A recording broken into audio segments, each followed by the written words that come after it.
नमस्कार साथियों, स्वागत है आप सभी का आपके अपने परिवार एजुकेशन हब पर। Let's create the future. कैसे हैं आप सभी?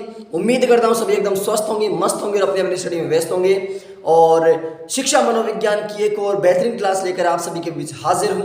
हम शेषावस्था पढ़ रहे थे, उससे पहले हमने गर्भावस्था के बारे में पढ़ चुके हैं, हम अभिवृद्धि और विकास के बारे में हम पढ़ चुके हैं। अभिवृद्धि और विकास के कुछ सिद्धांत हमने पढ़े थे, कुछ नियम हमने पढ़े थे, उनके बारे में डिस्कशन कर चुके थे। शेषावस्था की अपने 2 क्लासेस पहले हो चुकी हैं। आज हम तीसरी क्लास में आपके सामने लेके आए हैं और शेषावस्था की विशेषताएं चल रही थी। कोशिश करते हैं आज शेषावस्था को पूरी करने की। अगर नहीं हो पाती तो कल की क्लास लास्ट क्लास रहेगी, ठीक है। उसके बाद देखते हैं कोई प्रैक्टिस सेशंस अगर हो पाए अपना क्वेश्चंस का तो देखते हैं। बाकी पहले टॉपिक थोड़ा कवर कर लेते हैं, फिर उसके बाद क्वेश्चंस करने में काफ़ी अच्छा लगेगा। तो चलिए करते हैं आज की क्लास की शुरुआत। हम शेषावस्था की कुछ विशेषताएं पढ़ रहे थे और अंतिम विशेषता शायद मैंने आपको नार्सिज्म वाली बताई थी कि नार्सिज्म की भावना होती है बच्चे में। सिगमंड फ्राइड के बारे में बताया था, लिबिडो ग्रंथि के बारे में बताया था, इनके बारे में कुछ और जो अलग अलग विधियां आपको बता रहा था मैं। किंडरगार्टन विधि आपको बता रहा था, खेल विधि आपको बता रहा, कहानी विधि आपको बता रहा था। तो वहां तक हम पढ़ चुके थे। अब चलते हैं अगली क्लास में। आज ही क्लास को शुरुआत करते हैं। उससे पहले अगर आपने वीडियो को लाइक नहीं किया अब तक तो पहले वीडियो को लाइक कीजिए। चैनल पे यदि आप नए हैं तो इसको सब्सक्राइब करके बेल आइकन को प्रेस कर लीजिए और अपने दोस्तों के साथ शेयर करके सभी को बुला लीजिए, क्योंकि जितनी आपकी संख्या जुड़ेगी उतना ही हमें मोटिवेशन मिलता है। शुरुआत करते हैं शेषावस्था की विशेषताओं के बारे में। तो आज अब आगे पढ़ते हैं। चलिए, शेषावस्थाओं की विशेषता में बात करता हूं तो शेषावस्था में 2 प्रकार के भय पाए जाते हैं बालक में। किसी भी बालक में शेषावस्था में 2 प्रकार के भय पाए जाते हैं। भय क्या मतलब? बालक को डर लगता है 2 चीजों से। कौन कौन से भय पाए जाते हैं? एक तो है इसमें पृथक्करण, और दूसरा भय है बालक में अपरिचितता। देखिए अभी दोनों को मैं डिटेल से समझाऊं, पृथक्करण और अपरिचितता। ये बालक में 2 प्रकार के भय पाए जाते हैं। कौन सी अवस्था में? शेषावस्था में। तो देखिए शेषावस्था के 2 भय होते हैं बालक। हम शेषावस्था के नियम पढ़ रहे थे और शेषावस्था की विशेषताएं पढ़ रहे थे। इसमें बालक में 2 प्रकार के भय पाए जाते हैं, पृथक्करण और अपरिचितता। देखिए ये विशेषताएं आपके लगभग अंतिम विशेषता है। इसके बाद में मैं आपको क्या करूंगा, इसके बाद मैं आपको वो चीज बताऊंगा कि सारी की सारी विशेषताएं डिटेल में इन शॉर्ट आपको पूरी एक साथ बता दूंगा, जिससे क्या होगा कि आपकी सारी चीजें एक साथ क्लियर हो जाएंगी, ठीक है। अभी शेषावस्था की 1-2 विशेषताएं बाकी हैं, उनके बाद आपको सारी बातें और बता दूंगा एक साथ। अब देखिए 2 भय पाए जाते हैं, तो पृथक्करण का भय पाया जाता है और एक बालक में पाया जाता है अपरिचितता का। पहले मैं बात करता हूं पृथक्करण का। मैं सामने आ जाता हूं, लिख लिया होगा। पृथक्करण का मतलब क्या होता है? पृथक्करण का मतलब होता है बालक को अलग करना, बालक को अलग होने का भय लगता है। कैसे? कि मान लीजिए एक बच्चा है, वो अपनी माँ के साथ है। मान लीजिए एक बच्चा है, वो अपनी माँ के साथ है, और जब कोई उसको, हम बच्चे को गोद में लेते हैं, मान लीजिए माँ ने उसको ले रखा है, हम उसको गोद में लेते हैं, तो बच्चे को क्या लगता है? बच्चा इसलिए रोता है कि बच्चे को लगता है कि मुझे इससे अलग कर देंगे, मुझे इसे अलग कर देंगे। अगर बच्चा आप पे ट्रस्ट करता है तो बच्चा आप पे रोता नहीं आपके पास आने से, लेकिन जैसे उसको माँ दिखेगी बच्चा रोने लग जाए। क्यों? क्योंकि आपसे ज़्यादा लगाव उधर है और वहाँ लगता है कि अगर मैं नहीं रोया, अगर मैंने कुछ एक्सप्रेस नहीं किया तो फिर ये जो माँ है ये मुझसे अलग हो जाएगी। तो बच्चे को डर लगा रहता है कि कोई भी उसकी चीज़ है या फिर कोई उसका खिलौना है, मान लीजिए बच्चा उससे खेल रहा है, खेलते हुए हमने खिलौना अलग ले लिया, अलग लेने पर बच्चा रोने लग जाए। क्यों? क्योंकि उसको डर है कि इस खिलौने से मुझे अलग न कर देंगे, इसलिए बच्चा क्या होता है? रोता है। तो बच्चे में शेषावस्था में पृथक्करण का भय पाया जाता है। किसी भी चीज से जो उससे जुड़ी हुई है, उससे लगाव जुड़ा हुआ है, उससे अलग करने का भय पाया जाता है। इसलिए पृथक्करण का भय कौन सी अवस्था में पाया जाता है? शेषावस्था में। दूसरी बात करते हैं अपरिचितता की। एक बालक है, वो अपनी माँ के साथ सहज फील करता है, एकदम बिल्कुल रिलैक्स होता है। जैसे मान लीजिए माता के जैसे कई औरतें एक साथ एक जैसे सेम, जैसे मान को सूट साड़ी जो भी पहन रखा है वैसे के वैसे पहन के बच्चे के सामने आए, चेहरा नहीं दिखाए, लेकिन उसके बाद भी बच्चा अपनी माँ को पहचान लेता है। कितनी भी औरतें ले आई उसके पास, बच्चा उनसे कुछ बदल इतना ज़्यादा सहज फील नहीं करेगा जितना। और दूसरी बात, कोई अजनबी आदमी आता है तो बच्चा रोने लग जाता है।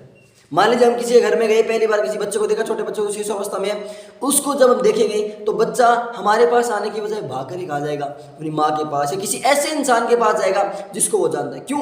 क्योंकि वहाँ वो सेफ फील करता है, हम उसके लिए अपरिचित हैं। हमारा जब उससे इंट्रोडक्शन हो जाएगा, जब हमें वो जानने लग जाएगा, उसके बाद हमसे परिचितता उसकी बढ़ जाएगी। लेकिन ये बच्चे में 2 तरीके के भय होते हैं, एक पृथक्करण होता है और दूसरा अपरिचितता, यानी बच्चा अलग होने से डरता है और बच्चा अजनबी लोगों से मिलने से भी डरता है। तो हमारी शेषावस्था में कितने भय होते हैं? 2 प्रकार के, एक पृथक्करण और अपरिचितता। Is that clear? यहाँ तक अगर आपको समझ में आ गया तो थम्स अप कीजिए। आगे चलते हैं। अब एक बात बताओ, अगर आपको कोई पूछे कि तेज विकास कौन सी अवस्था में होता है, सबसे तेज विकास कौन सी अवस्था में होता है, तो ऑब्वियस सी बात है शेष अवस्था में होता है। कौन सी अवस्था में होता है? शेष अवस्था में होता है। लेकिन अगर मैं बात करूं तेज परिवर्तन की, सबसे तेज विकास तो शेष अवस्था में होता है, लेकिन अगर मैं तेज परिवर्तन की बात करूं तो ध्यान दे लीजिएगा, किशोरावस्था में सर्वाधिक तेज परिवर्तन या सबसे ज्यादा परिवर्तन होते हैं। कैसे? जब ये किशोरावस्था पढ़ेंगे तब और डिटेल्स समझा दूंगा। अभी देखिए, किशोर के मतलब किशोर को ऐसे लगता है कि उससे रेस्ट्रिक्शन लगाए जा रहे हैं, और किशोर को तेज परिवर्तन कैसे, उसके दाढ़ी मूंछ, लड़कों के ऐसे दाढ़ी मूंछ निकलना, लड़कियों में जो पीरियड्स वाली बातें वो होना, फिर प्लस लड़कों की शारीरिक बनावट में मतलब अलग होना, और लड़कियों का शारीरिक विकास अलग तरीके से होना। ये सब बच्चों में, बच्चे जब शेष अवस्था में होते हैं तो हर एक मतलब किशोरावस्था में होते हैं तो हर कोई उन पर अलग अलग रेस्ट्रिक्शन लगाते हैं। तो वो सबसे तेज परिवर्तन किशोरावस्था में और सबसे तेज विकास शेष अवस्था में होता है। Is that clear? समझ में आ गया? नोट कीजिए, आगे चलते हैं उसके बाद। और आपको मैं बता दें कि बच्चा सामाजिक मुस्कान का करता है। सामाजिक मुस्कान आप बताइए इसमें शेष अवस्था में करता है, 3 माह की अवस्था में। उसके बाद देखिए शेष अवस्था के, अब आते हैं, मैं बात करता हूँ कि शेष अवस्था को और किस किन नामों से जाना जाता है। जो हमारी शेष अवस्था है उसको हम किन किन नामों से जानते हैं, फिर मतलब शेष अवस्था जो है ना उसके उपनाम बोल सकते हैं। उपनाम की बजाय अगर मैं बोलूँ कि जो शेष अवस्था होती है उसको हमारे अलग अलग तरीकों से हम बुलाते हैं कि क्या क्या हो सकती है शेष अवस्था, उसकी विशेषताएं बोल दीजिए साथ में। विशेषताओं में ही आती है ये भी चीजें, लेकिन बस इनको कहते हैं कि मतलब शेष अवस्था के अन्य नाम हो गए एक तरीके से। तो आप हेडिंग लगा लीजिए शेष अवस्था के उपनाम या विशेषताएं। उपनाम ओब्लिक विशेषता लगा दीजिएगा। उपनाम या आप लगा सकते हो कि मतलब शेष अवस्था क्या कहते हैं, और ओब्लिक लगा के विशेषता, यानी विशेषता भी है और उपनाम भी है। उपनाम और विशेषता। चलिए अब देखते हैं। सबसे पहली बात शेष अवस्था को बोलते हैं। वैलेंटाइन ने एक बात कही है कि शेष अवस्था सीखने का आदर्श काल होता है। ये मैं आपको परिभाषा में बता चुका हूं। शेष अवस्था सीखने का आदर्श काल है। ये बात किसने कही है? ये बात कही है वैलेंटाइन ने। किसने कही ये बात? वैलेंटाइन ने। सीखने का आदर्श काल कैसे? मैं कितनी बार बता चुका हूं कि बच्चा इस अवस्था में जितना ज्ञान ग्रहण करता है उतना अपनी पूरी लाइफ में कभी ग्रहण नहीं करता।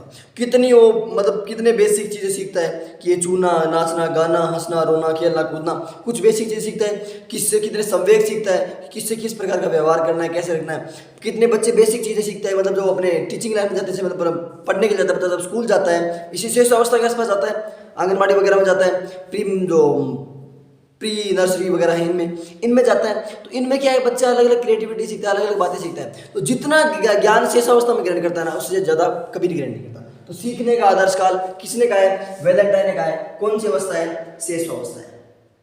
ठीक है। अब सीखने का आदर्श काल है तो ये जीवन का महत्वपूर्ण भी काल है, क्योंकि इस अवस्था में जीवन का महत्वपूर्ण काल है। इस अवस्था में बालक सर्वाधिक सीखता है और इसमें जितना ज्ञान ग्रहण करता है ना वो पूरी लाइफ टाइम का आता है। तो सीखने का आदर्श काल और जीवन का महत्वपूर्ण काल, क्योंकि इसमें बहुत सारा आधार बनता है, बच्चे का बेस क्लियर होता है, बच्चे का एक बैकग्राउंड बनता है और उस बेस के आधार पर बच्चा पूरे जीवन भर काम आता है उसके। तो जीवन का महत्वपूर्ण काल इसको कहते हैं। Is that clear? एक अभी मैंने आपको बताया था तीव्र विकास की आयु। सबसे तेज विकास कौन सी अवस्था में होता है? शेष अवस्था में होता है। तीव्र विकास की आयु भी इसको कहते हैं। सबसे तेज विकास कौन सी अवस्था में होता है? इसी अवस्था में। अगर मैं सबसे तेज परिवर्तन की बात करूं तो हम किशोरावस्था के साथ जाएंगे, लेकिन सबसे तेज विकास के बारे में बात करूं तो इसी अवस्था के साथ आएंगे। Is that clear? तो सीखने का आदर्श काल, जीवन का महत्वपूर्ण काल और तीव्र विकास की आयु, 3 अवस्थाएं हो चुकी हमारी। आगे चलते हैं चौथी पे। उसके बाद अगली बात करते हैं कि अभी मैंने आपको एक बात और बताई थी कि जीवन का महत्वपूर्ण काल है, फिर इसको बोल सकते हैं भावी जीवन की आधारशिला, आगामी जीवन की आधारशिला, भावी जीवन की आधारशिला भी इसको बोलते हैं। कि पूरे आगे आने वाले जीवन का ये बेस होता है। अगर इसमें बच्चे का जो बेस होता है मजबूत, कहते हैं ना किसी मकान की नींव जितनी मजबूत होती है उसके ऊपर उतना ही सुदृढ़ मकान खड़ा होता है। तो वैसे ही ये नींव है बच्चे की शेष अवस्था, और ये नींव जितनी मजबूत होगी, इसमें बच्चे को जितनी चीजें सिखाई जाएंगी वो बच्चा उतना ही उसके जीवन में आगे ग्रो करेगा। तो भावी जीवन की आधारशिला भी कौन सी है? शेष अवस्था है। Is that clear? यहां तक समझ में आ गया। उसके बाद अगली बात बताऊं मैं, खतरनाक अवस्था है। क्या है? खतरनाक अवस्था है, इसको बोलते हैं खतरनाक अवस्था। कैसे? कि छोटा बच्चा होता है, खतरनाक अवस्था कैसे? कि छोटा बच्चा होता है वो चीजें जानता नहीं था। मान लीजिए छोटा बच्चा आग को नहीं जानता कि आग गर्म होती है, अब आग के हाथ लगा दे, जल सकता है, डेंजर है। मान लीजिए लाइट को नहीं जानता, लाइट के तार को पकड़ ले, उसकी हर एक चीज खाने की मन में रहती है, कोई ऐसी विषैला पदार्थ है बच्चा उसको खा जाए, तो इसलिए इसको डेंजरस एज बोलते हैं, खतरनाक आयु बोलते हैं। क्या बोलते हैं इसको? खतरनाक आयु बोलते हैं। और सबसे ज्यादा इसी का भी खतरनाक पीरियड कौन सा होता है?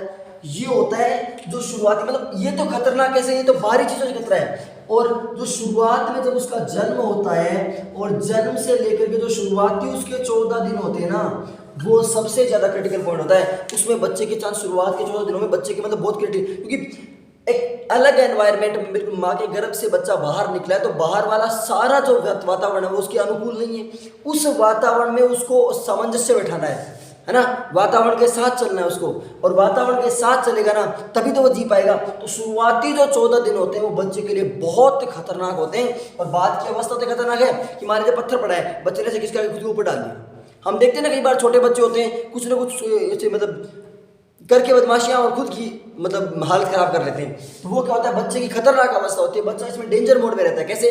कुछ भी चीजें हैं अनाप शनाप किसी जो गिरा लिया, खा लिया, पी लिया, कुछ भी हो गया बच्चे के साथ, तो खतरनाक अवस्था कहते हैं। शुरुआती खतरनाक कितनी होती है? जन्म से 14 अवस्था। Is that clear? यहां तक समझ में आ गया? आगे चलते हैं।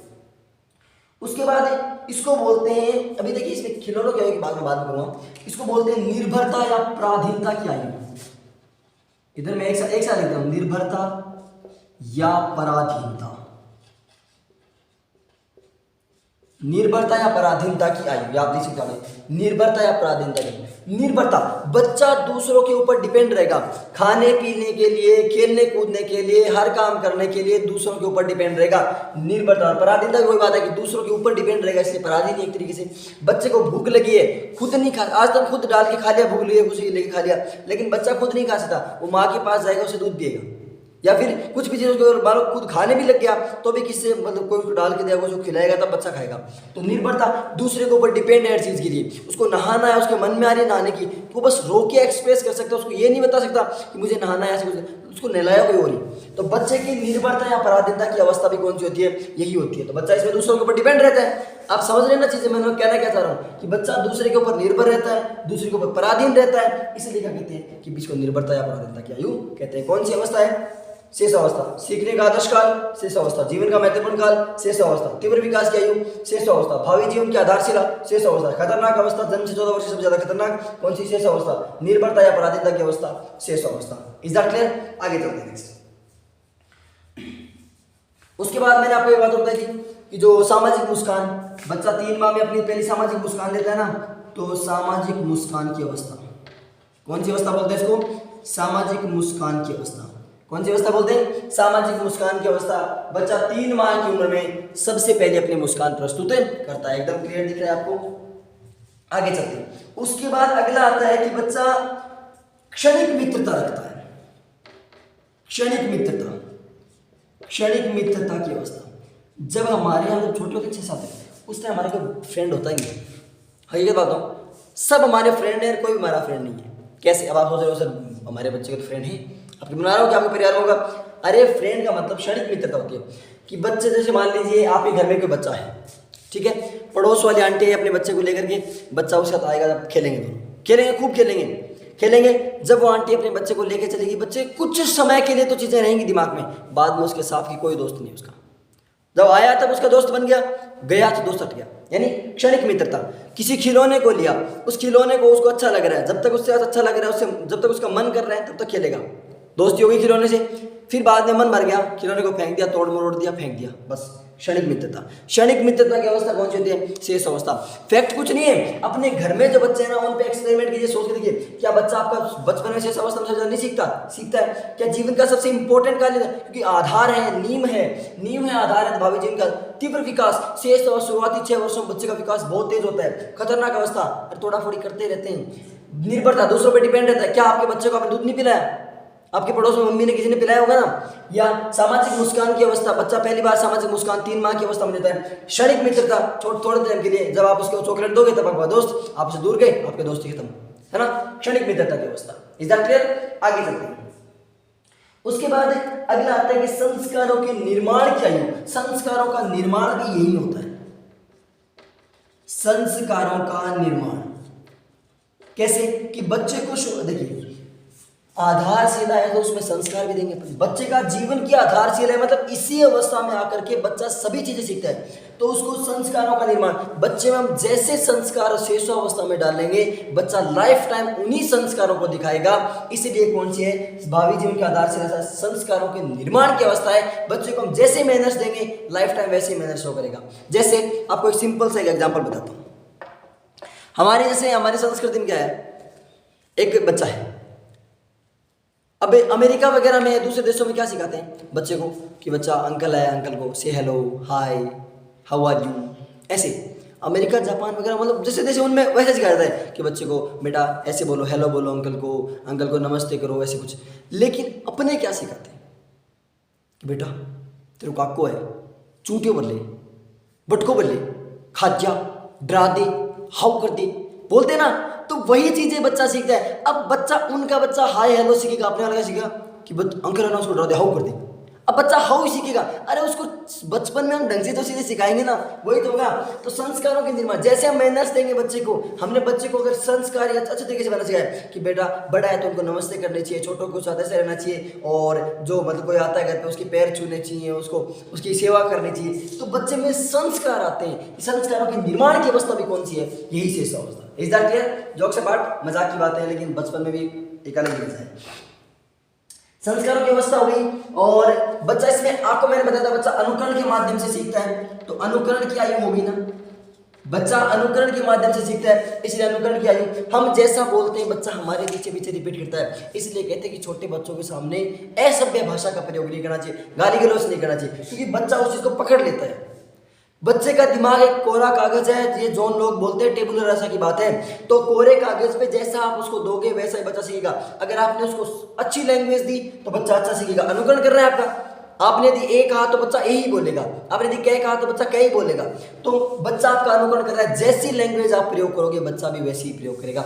आप देखते हैं गांव के बच्चे होते हैं, मतलब गांव शहरों के, ऐसे नहीं कह रहा कि गांव के बच्चे ऐसे होते हैं, वैसे नहीं, मतलब गांव के बच्चों के मारवाड़ी मतलब जो मातृभाषा बोलते हैं बच्चा वैसी भाषा सीखता है। लेकिन शहरों में आजकल जाते हैं इंग्लिश बोलते हैं, हिंदी बोलते हैं, तो बच्चा उसकी लैंग्वेज सीखता है। मातृभाषा से जुड़ाव भी जरूरी है, उसको पता होना चाहिए कि हमारी मदर टंग ये है, मातृभाषा की मजा ही अलग होता है ना। तो वो तो बच्चों के अनुकरण होता है, अनुकरण की आयु यही होती है। ओके, आगे चलते हैं। उसके बाद नेक्स्ट एक इसमें बच्चा होता है स्वार्थी प्रकृति का होता है। बच्चा कौन सी प्रकृति का होता है? स्वार्थी। बच्चे का स्वार्थ होता है चीज से, किसी खिलौने से तब तक खेलेगा जब तक उसका मन नहीं भरा। मन भर गया, खिलौने को तोड़ मरोड़ के ऐसा करेगा कि तो डॉक्टर नहीं जोड़, डॉक्टर क्या उसको मैकेनिक नहीं जोड़ सकता। तो स्वार्थी, जब तक बच्चे का आपसे स्वार्थ, माँ से क्यों जुड़ा रहता है? क्योंकि माँ से उसे लाड प्यार चाहिए, उसे दूध चाहिए, उसे खाना चाहिए, इसलिए माँ से जुड़ा होता है। आप बच्चे के पास जाओगे, आपसे क्यों जुड़ता है? क्योंकि आपसे कुछ एक्सपेक्टेशन है उसको, कि आप उसको खिलाओगे, आप उसके साथ खेलोगे, आप उसके साथ मस्ती करोगे। तो बच्चा स्वार्थी प्रकृति का होता है। जब आपका स्वार्थ, उसका स्वार्थ पूरा हुआ, आपको दे जानता हूं। ठीक है, तो बच्चे की प्रवृत्ति कैसी होती है? स्वार्थी प्रवृत्ति होती है, स्वार्थ की अवस्था को बोलते हैं। ओके, उसके बाद नेक्स्ट आते हैं, इसमें बच्चा अतार्किक चिंतन करता है। अतार्किक चिंतन की अवस्था, अतार्किक चिंतन। जब आपको चिंतन पढ़ाऊंगा, हालांकि पहले मेरा पढ़ाया हुआ, अगर आपको जल्दी है तो आप वहां जाकर पढ़ सकते हैं, और अगर आराम से पढ़ते हैं तो आराम से। पहले की साइको की क्लास आपकी बहुत सारी ली हुई है, तो अगर आपको लगता है कुछ पीछे कंसेप्ट तो आप उन क्लासेस को भी देख सकते हैं, वहाँ कुछ और चीज़ें बताई हुई होंगी, यहाँ कुछ और चीज़ें, क्योंकि पुराना पढ़ाया हुआ नई पढ़ाया में अंतर है। जब वो पिछली रीट आई थी उस टाइम मैंने पढ़ाया था कुछ, हालांकि बुद्धि भी उसमें कराई हुई है, अधिगम कराया हुआ है, बाल विकास उसमें कराया हुआ है, और जो अपने अभी प्रेरणा भी कराई हुई है, चिंतन भी कराया हुआ है, खूब सारे टॉपिक उसमें कराया हुआ है, लगभग सिलेबस कराया हुआ है। देखिए अतार्किक चिंतन की अवस्था, इसमें बच्चे के चिंतन का कोई तर्क नहीं होता है। बच्चा सोचता जरूर है लेकिन उसमें कोई तर्क नहीं होता है, कोई लॉजिक नहीं होता है कि काश मैं ये कर लूँ, मैं चिड़िया बन के उड़ जाऊँ, मैं जाके उसको पकड़ लूँ, मैं ऐसे बादलों के बीच में घूमूँ। अरे चिड़िया बन के उड़ना कोई आसान थोड़ी है, उसको नहीं पता, कोई तर्क नहीं है, कोई लॉजिक नहीं है, उसके पीछे कोई फैक्ट नहीं है, बस वो इमेजिनेशन करता रहता है कि मैं ये कर लूँगा, मैं वो कर लूँगा, मैं ऐसा कर दूंगा, वैसा कर दूंगा। कोई लॉजिक नहीं है, कोई फैक्ट नहीं है, बस लेकिन अतार्किक चिंतन होता है, यानी बच्चे का मन बहुत ही साफ होता है और जैसा चाहे जैसा सोच सकता है। Okay, is that clear? अतार्किक चिंतन हो गया। उसके बाद इसको बोलते हैं टोली पूर्व अवस्था या फिर दल पूर्व अवस्था। ध्यान से देख लीजिएगा, इसको बोलते हैं टोली पूर्व अवस्था। यहां पर टोली नहीं बनाता है, टोली बनाएगा बाल्य अवस्था में। यहां पर टोली नहीं बनाता है, गैंग नहीं बनाता है, बिफोर गैंग, टोली की पूर्व, टोली को दल भी बोलते हैं, टोली पूर्व अवस्था है। टोली आगे जाकर के बाल्य अवस्था में बनाएगा, दोस्तों के साथ मिलकर के रहेगा, लेकिन यहाँ टोली पूर्व अवस्था है, टोली से पहले की अवस्था है। Is that clear? समझ में आया? आगे चलते हैं। टोली पूर्व अवस्था हो गई, यानी यहाँ पर बच्चा गैंग बनाता है, लेकिन गैंग बनाने से पहले की अवस्था है, गैंग अभी नहीं बनाएगा यहाँ पे। क्लियर? उसके बाद इसको बोलते हैं खिलौनों की अवस्था, खिलौनों की आयु। ध्यान दे दीजिए, खिलौनों की आयु बताता हूं, खिलौनों की आयु इसको भी बोल सकते हैं, और खिलौनों की आयु हकीकत में इंग्लिश में देखे ना, खिलौनों की आयु, ये खिलौनों की आयु होती है 3 वर्ष से लेकर के 7 वर्ष तक। इंग्लिश में इसको बोलते हैं बेबीहुड, अब हिंदी में जो भी बोलते हैं इसको बाल्यावस्था बोल दीजिए या फिर पूर्व बाल्यावस्था बोल दीजिए, उससे अवस्था बोलते हैं। 3 से 7 वर्ष तक होती है बेबीहुड, इसको बोलते हैं खिलौनों की अवस्था। इस टाइम का बच्चा खिलौनों से खेलता है। अब डिपेंड करता है आपके ऑप्शन पे, आपके ऑप्शन कैसा आता है उसके आधार पर। क्लियर? ओके, आगे चलते हैं। उसके बाद बच्चे स्वार्थी हो गया, अतार्किक चिंतन हो गया, उसमें बच्चा स्व केंद्रित रहता है। आज पूरा बोर्ड भर जाएगा, आप लिखते चलिए कि मैं कहां लिख रहा हूं उसके आधार पे। स्व केंद्रित अवस्था, स्व केंद्रित कैसे? बच्चा सेल्फ सेंटर्ड रहेगा, दुनिया से कोई मतलब नहीं है, खुद की मस्ती में मस्त रहेगा, दुनिया से कोई मतलब नहीं है उसे, कौन क्या कर रहा है, कौन कैसे कुछ क्या कर रहा है नहीं पता उसे, उसको नहीं पता है। आप उससे ज्यादा पंगे मत लो, वो खुद के अंदर खुद मस्त है, अपने खिलौनों के साथ खुद खेलता रहेगा पूरे दिन। आप चाहे उसके पास रहो चाहे मत रहो, जब तक उसको मजा आ रहा है तब तक वो खेलता रहेगा, उसे कोई मतलब नहीं है आपसे। ठीक है? स्व केंद्रित अवस्था, बच्चा खुद के अंदर रहता है, सेल्फ सेंटर्ड रहता है, स्व केंद्रित अवस्था हो गई। उसके बाद इसमें बच्चा सीमित कल्पना करता है। क्या बच्चा? देखिए यहाँ तक स्व केंद्रित अवस्था हो गई। स्व केंद्रित अवस्था के बाद इसमें बच्चा सीमित कल्पना करता है या मूर्त कल्पना करता है। सीमित उसकी कल्पना होती है, और कल्पना भी कैसी होती है उसकी? मूर्त होती है। सीमित और मूर्त कल्पना, कुछ सीमित सोच सकता है बच्चा कि सामने उसको मान लो एक कोई चीज दिखी, उसको देख करके सोच सकता है थोड़ा। मूर्त होती है वो चीजें, उसके सामने होने चाहिए, उसी के बारे में सोच सकता है। उसको ये कहते हैं कि जो डर लग रहा है कुछ, तो डर को वो इतना महसूस नहीं कर पाता, लेकिन सामने उसे कोई चीज दिखा दिया, कोई सामने मूर्त रूप है उसके, उस चीज को देख सकता है, वो देख करके उसके बारे में कल्पना कर सकते हैं। काश ऐसा कोई खिलौना देख लिया बच्चे ने, तो उसके दिमाग में इमेज बनती है कि हाँ ऐसा खिलौना मेरे पास में होना चाहिए। लिमिटेड चीजें सोचेगा, ज्यादा अपनी तरह नहीं हाई फाई थिंकिंग रखेगा, नहीं, बच्चा सीमित सोच रखेगा लेकिन मूर्त चीजों से सोच सकेगा। जैसे जो चीजें उसके सामने प्रेजेंट रहेंगी, उसके सामने उसका मूर्त रूप होगा, उन्हीं के बारे में सोचेगा। तो बच्चे की सीमित और मूर्त कल्पना इसमें करता है। विशेषताएं भी आ रही है इसमें, और इसके अलग अलग नाम भी आ रहे हैं। इसको बोलते हैं वैसे, अब देखिए 7 वर्ष तक की अवस्था, लगभग 6 वर्ष तक की, क्या ऐसा बच्चा स्कूल जाता है? नहीं जाता। तो इसको बोलते हैं पूर्व प्राथमिक। क्या बोलते हैं? पूर्व प्राथमिक। पूर्व प्राथमिक को आजकल मैंने एक नाम और दिया, नर्सरी। नर्सरी को अगर नाम नहीं दिया तो आंगनबाड़ी। पूर्व प्राथमिक, नर्सरी या फिर आंगनबाड़ी की अवस्था की, इससे बच्चा स्कूल नहीं जाता, आंगनबाड़ी में जाता है, नर्सरी में जाता है, एलकेजी यूकेजी वाला सिस्टम आजकल इंग्लिश मीडियम में किया ना, पढ़ने से पहले पढ़ना, और पूर्व प्राथमिक। तो बच्चे की पूर्व प्राथमिक या नर्सरी या आंगनबाड़ी की अवस्था भी इसको बोलते हैं। कौन सी अवस्था को बोलते हैं? शिशु अवस्था को बोलते हैं। Is that clear? क्योंकि बच्चा इसमें स्कूल में नहीं जाता, लेकिन आज क्या जाता है, ये आंगनबाड़ी वगैरह में, नर्सरी वगैरह में जाता है। उसके बाद आंगनबाड़ी में जो बच्चे जाते हैं, पूरे दिन रेस्ट तो करते हैं बेटा, पूरे दिन खाते रहते हैं, मजे करते रहते हैं, तो विश्राम की अवस्था भी इसको बोलते हैं, विश्राम की आयु या अवस्था बोलते हैं इसको। इसमें बच्चा रेस्ट करता है, खाया पिया सोया, खाया पिया सोया, खाया पिया सोया। आंगनबाड़ी में आपने देखा होगा, आंगनबाड़ी में बच्चे जाते हैं, उन्होंने तो खाना वाना खाते हैं और उसके बाद आराम से खेलते हैं, मजे करते हैं, रेस्ट ही रेस्ट होता है उनके तरीके से, घर आके सो गए, कोई पढ़ाई की टेंशन नहीं, कोई गुरु नहीं। तो विश्राम की अवस्था भी इसको बोलते हैं और रेस्ट पे रहता है पूरे दिन बच्चा। उसके बाद आगे चलते हैं, इसको नाजुक एज बोलते हैं। क्रिटिकल एज आपको बता दिया, खतरनाक एज बोलते हैं, इसी को नाजुक एज भी बोलते हैं।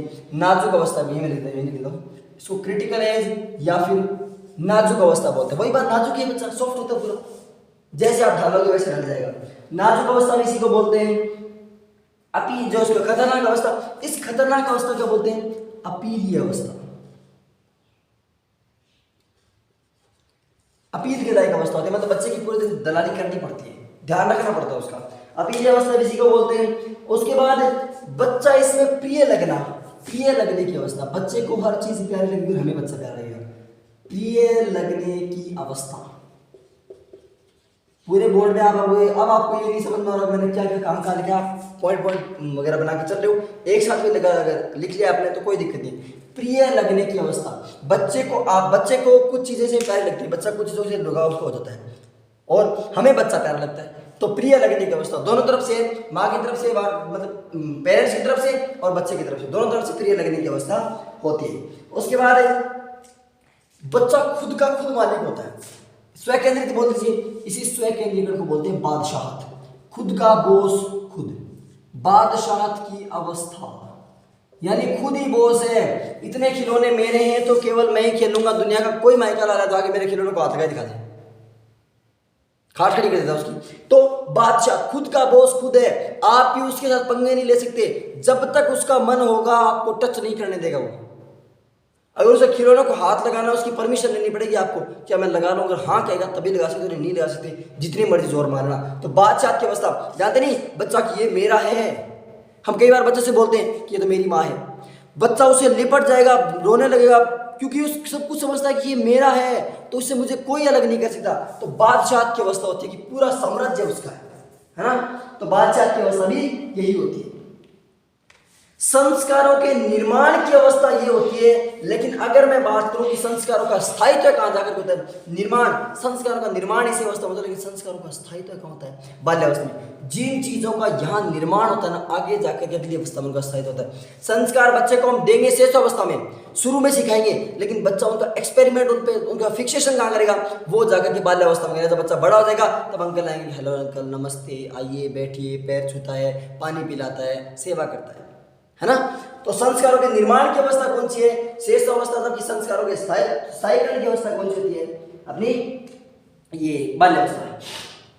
इसमें अमूर्त चिंतन करता है, सीमित कल्पना करता है, और कल्पना की अवस्था आगे आ जाएगी आपको, कल्पना का विस्तार। यहाँ पर सीमित कल्पनाएं करता है और अमूर्त मूर्त चीजों से, और जब किशोरावस्था आएगी वहां पर कल्पनाओं का विस्तार हो जाएगा, खूब सारी इमेजिनेशन करेगा कि मैं ये कर लूँ, मैं वो कर लूँ, मैं फलान को दिखा, हजार तरीके की उसके दिमाग में कल्पनाएं चलती हैं। तो सीमित कल्पनाएं कौन सी होती है इसमें? शेष अवस्था में। जबकि कल्पनाओं का विस्तार कौन सी अवस्था में होता है? कल्पनाओं का विस्तार होता है किशोरावस्था में। क्लियर? आगे चलते हैं। उसके बाद प्राथमिक, जो ये पूर्व प्राथमिक विद्यालय की होगी। अगर प्राथमिक विद्यालय की पूछे, हालांकि बाल्यावस्था में दोबारा बता दूंगा, पूर्व प्राथमिक शेष अवस्था, तो प्राथमिक बाल्यावस्था जोड़ के चलिए दोनों को। पूर्व प्राथमिक अवस्था, क्या बच्चा स्कूल जाता है? शेष अवस्था में नहीं जाता। 6 साल का बच्चा स्कूल कैसे जाएगा? 6 साल में पहली बार जाएगा ना बच्चा स्कूल में। तो पूर्व प्राथमिक अवस्था ये, और शेष अवस्था और प्राथमिक अवस्था कौन सी हो जाएगी, या विद्यालय की अवस्था कौन सी हो जाएगी? बाल्यावस्था। Is that clear? यहां तक समझ में आ गया? ये कुछ इसके फैक्ट थे। अब टोली पूर्व अवस्था शेष अवस्था है, तो टोली की अवस्था कौन सी होगी? दल बनाने की अवस्था कौन सी होगी? बाल्यावस्था। इसके बाद वही आएगी, टोली से पूर्व की अवस्था है, वो टोली के पश्चात की अवस्था है। ये सारे यहाँ तक समझ में आ गई?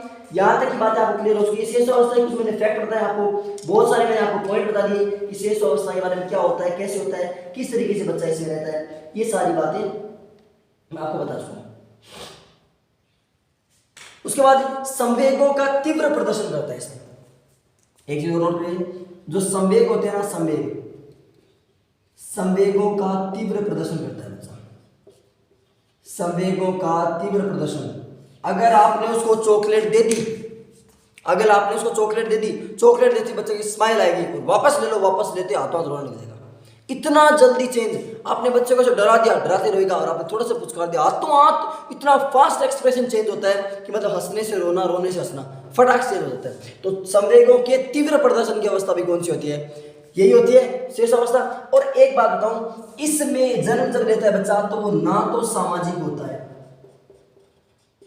जब बच्चा जन्म लेता है, और ना ही वो असामाजिक होता है, ना ही वो समाज से जुड़ा होता है, ना ही वो समाज से हटा हुआ होता है। सामाजिक भी होता है, असामाजिक भी होता है, दोनों भी नहीं होता है। इस तरह की बात है। क्लियर? यहां तक की बात समझ में आ गई? ये कुछ इसके शेष अवस्था इफेक्ट है। एक बार दोबारा मैं रिपीट करता हूं, शेष अवस्था सीखने का आदर्श काल है, वैलेंटाइन की बात की थी, जीवन का महत्वपूर्ण काल है। सारे पॉइंट मैं आपको समझा चुका हूं, ये अलग अलग इतने लिखे हुए ना, आप इनको जब एक साथ लिखोगे ऐसे, देखिए कितने फैक्ट बन गए, पूरी शेष अवस्था इसमें क्लियर होगी।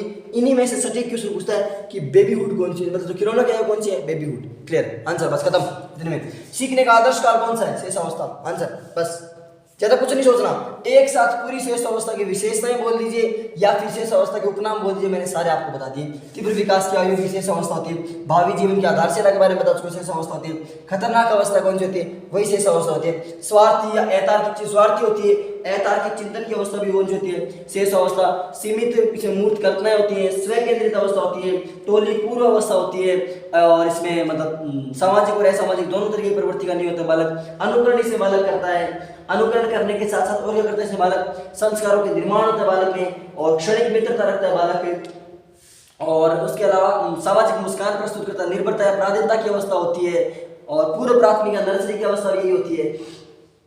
यानी कि मतलब ये सारी चीजें बादशाह की आई होती है, प्रिय लगने की, विश्राम की, संवेगों के तीव्र प्रदर्शन की, सामाजिक है सामाजिक वाली, ये सारी विशेषताएं किसकी है, ये सारी की सारी विशेषताएं शेष अवस्था की। चाहो तो आप स्क्रीनशॉट ले लो, चाहो तो आप नोट कर लो, नोट स्क्रीनशॉट ज्यादा अच्छा रहेगा, आप नोट कर लो इनको। आज तक आपने ले लिया, मैं साइड में हो चुका हूँ। अब चलिए आगे, ये आपकी शेष अवस्था मैंने पूरी कर दी, 3 क्लास में अपनी शेष अवस्था पूरी हो गई है, ज्यादा टाइम नहीं लिया, क्योंकि शेष अवस्था देखिए अगर पढ़ाने में एक दिन में पूरी कर सकता था, लेकिन पढ़ाएं तब ऐसा पढ़ाएंगे हमारे पास पूरा पर्याप्त टाइम है, और पर्याप्त टाइम है तो इसको अच्छे तरीके से हमें पढ़ना होगा। क्लियर? तो ये शेष अवस्था की मैं पूरी आपके सामने डिटेल बता चुका हूँ किस तरीके से शेष अवस्था होती है। अब इसको याद, साइकोलॉजी ऐसा सब्जेक्ट है, इसको याद नहीं करना होता, इसको समझना होता है। अगर आप इसको समझोगे ना तो समझोगे तो ये बिल्कुल अच्छा सब्जेक्ट है। आप बच्चों के ऊपर एक्सपेरिमेंट करती कीजिए इसके, क्या बच्चा ऐसा आपके घर में कोई बच्चा होगा, आपके घर में नहीं पड़ोस में होगा, कोई दीदी भैया का चाचा तो कहीं कहीं होगा ना, बच्चा तो होगा एटलीस्ट, तो उसके बारे में इमेजिनेशन कीजिए, बच्चा क्या करता है कैसे करता है, आप अच्छे तरीके से समझ पाएंगे। बाल्यावस्था कल पढ़ेंगे, अपनी गर्भावस्था हो चुकी है, शेष अवस्था हो चुकी है, 2 अवस्था में पढ़ चुके हैं, और आई थिंक आपको एक दिन में हमने गर्भावस्था कर ली, 3 क्लासेस में हमने शेष अवस्था कर ली। आई थिंक बिल्कुल आपको क्लास अच्छी लगी होगी। मिलते हैं अगली क्लास में, उससे पहले अगर आपने क्लास को अब तक लाइक नहीं किया तो लाइक कीजिए, अपने दोस्तों के साथ शेयर कीजिए, और चैनल को सब्सक्राइब कीजिए। देखिए मैं शुरुआत में 1 मिनट बोलता हूँ या आप बोलता हूँ, इसके अलावा बीच क्लास में मैं कोई भी फालतू की बात नहीं करता, मैं सिर्फ topic to topic, point to point बात करता हूँ। क्लियर? तो इतना फर्ज आपका बनता है कि इस क्लास को अपने दोस्तों के साथ पहुंचाना और चैनल को ग्रो कराने का काम आपका है। क्लियर? और आप ये और क्लासेस भी स्टार्ट करने की कोशिश कर रहे हैं, जितनी हो पाएंगे उतनी कर पाएंगे, और बाकी अभी जो आगे छुट्टी आ जाएगी ना, उसमें हो सकता है कि मैं भी एक आधी क्लास आपकी एक्स्ट्रा स्टार्ट कर दूँ, क्योंकि हमें इतना टाइम मिलता है स्कूल से आने के बाद, इतना टाइम मिलता है कि आपके लिए 1 या 2 क्लास ले पाएँ। मिलते हैं अगली क्लास में, तब तक के लिए जय हिंद, जय Bharat, and thank you for watching.